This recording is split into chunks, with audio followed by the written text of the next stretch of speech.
Hey everybody, I'm Matt Bozon, the creative director of WayForward. We're here to talk to you some more about Shantae, Half-Genie Hero, and I'm here today with Armando Soto. He's our head of animation, and Jesse Lopez. He's our lead animator on the project, and we want to tell you a little bit about the animation process.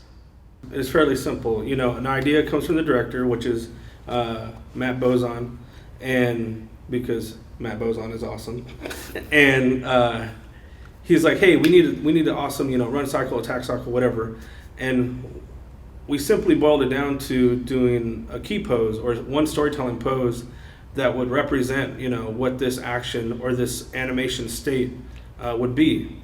The good storytelling pose has really good intent, and then based off of the intent, we animate it.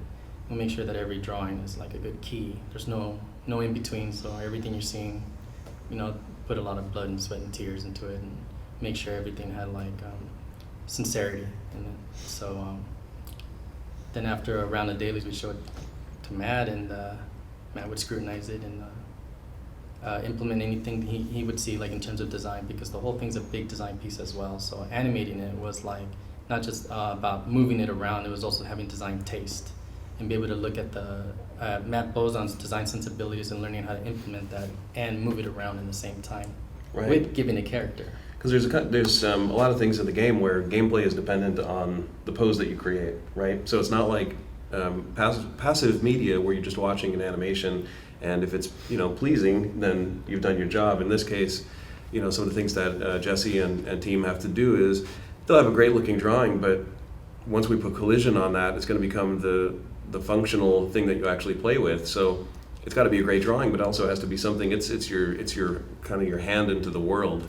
All the key poses, I use them as a guide, so I wouldn't be completely locked into it, because sometimes you might have too many constraints based off that pose. So I use it as an inspiration, jump into it, and then while I flesh out all the animation, I compare it back to the key pose that we really sat there and scrutinized, and do my best to make them all similar, so they all look, they all complement each other.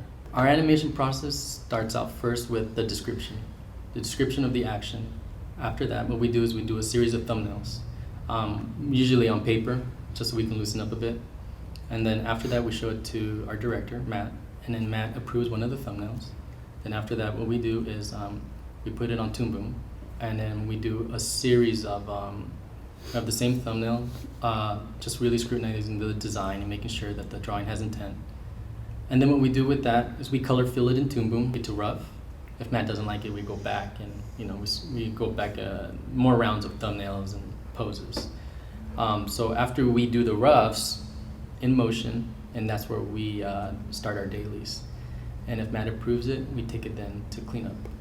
And then cleanup, what we do then is take it back into Toon Boom, and then we don't use polylines. Polylines is something we used on Batman Brave and the Bold. In this specific way for Shantae, we overlap our brushes. So we get a series of thick and thin brushes and how we want it, and just go over all the drawings with these brushes. And if you see that the sprites themselves, they're various colors.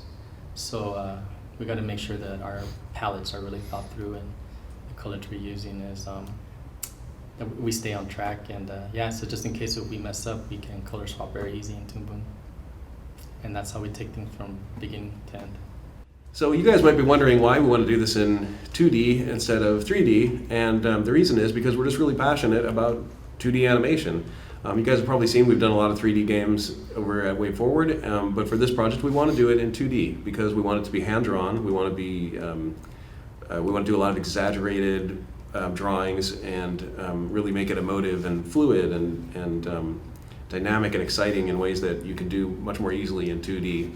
And I think part of it too is because we have a lot of influences from the stuff we were watching when we were kids, and it's really fun seeing. Like for me, I really got excited when I saw the Disney Aladdin game back on the Genesis. I thought that was really cool. Yeah. And Earthworm Jim and some of those games. And since games have gone to HD and as technology progressed, I think we've missed a lot of 2D experiences in the meantime, and so we want to get something new out there that just really shows what you can do.